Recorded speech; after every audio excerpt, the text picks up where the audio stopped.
Halo semuanya, nama saya Zaki Anwar Karim, nomor induk mahasiswa 19032110 3x90.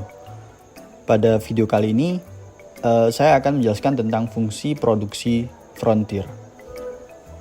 Oke, pada kesempatan kali ini saya akan menjelaskan tentang langkah-langkah menggunakan software Frontier.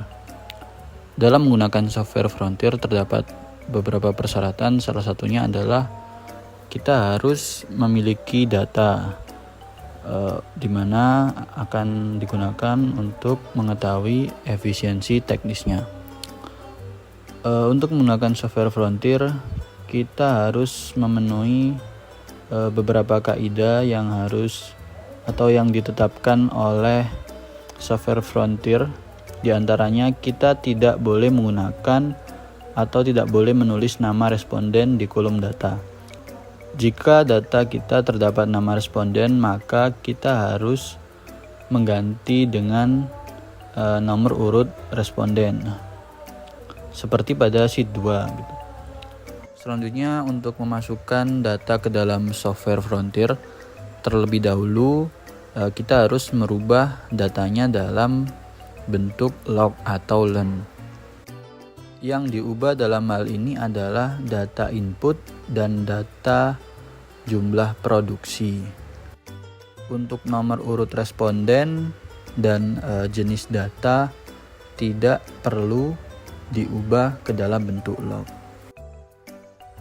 Jadi rumusnya yaitu len buka kurung, lalu kita kembali ke data yang asli.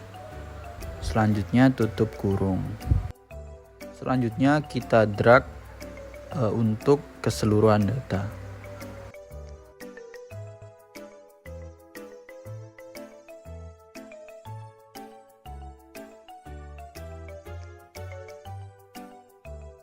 Selanjutnya, jika sudah berbentuk log atau len, lalu kita pindahkan datanya ke lembar kerja baru.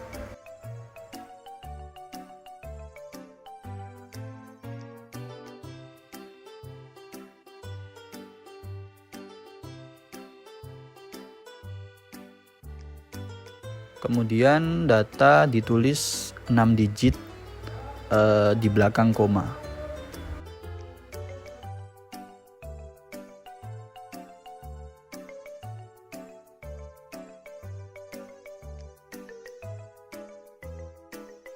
Selanjutnya, file disimpan ke dalam folder Frontier dengan format extension ms..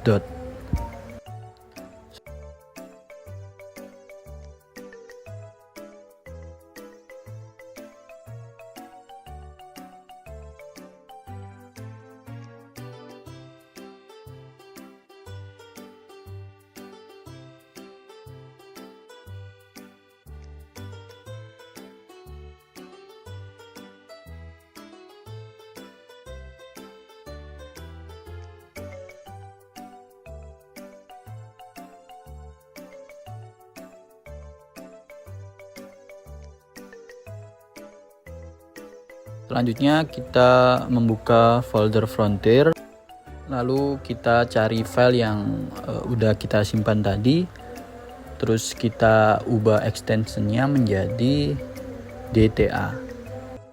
Selanjutnya kita akan olah datanya dalam software Frontier. Selanjutnya kita isi format-format penulisan ini sesuai dengan data kita sebelumnya.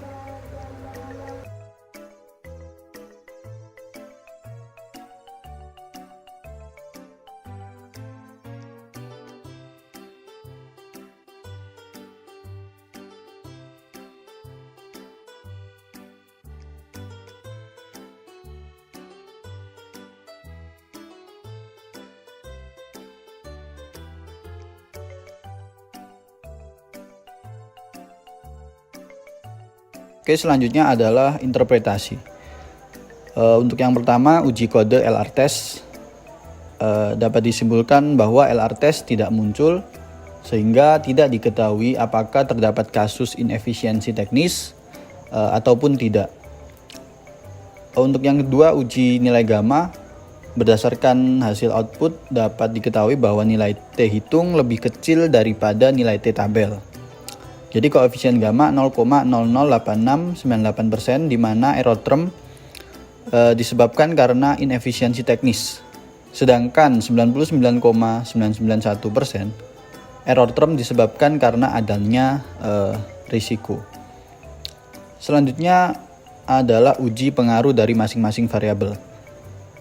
Pada beta 1, jika dihitung dengan alfa 5%, maka dapat dinyatakan signifikan karena nilai T hitung sama dengan 7,33 lebih dari T tabel sebesar 2,004879, sehingga dapat disimpulkan jika X1 atau luas lahan dinaikkan sebesar 1%, maka output akan meningkat sebesar 1,05%. Pada beta 2, jika dihitung dengan alfa 5%, maka dapat dinyatakan tidak signifikan karena nilai T hitung sama dengan 0,9 lebih kecil daripada nilai T tabel sebesar 2,004879. Sehingga dapat disimpulkan jika X2 atau benih, jika dinaikkan sebesar 1%, maka output akan menurun sebesar 0,0863%. Selanjutnya pada beta 3, jika dihitung dengan alfa 5%, maka dapat dinyatakan signifikan karena nilai T hitung sama dengan 4,023, lebih besar daripada T tabel sebesar 2,004879. Sehingga dapat disimpulkan jika X3 atau tenaga kerja dinaikkan sebesar 1%, maka output akan meningkat sebesar 0,53%. Pada beta 4, jika dihitung dengan alfa 5%, maka dapat dinyatakan tidak signifikan karena nilai T hitung sama dengan minus 4,68 kurang dari T tabel sebesar 2,004879. Sehingga dapat disimpulkan jika X4 atau pupuk dinaikkan sebesar 1%, maka output akan menurun sebesar minus 0,17%.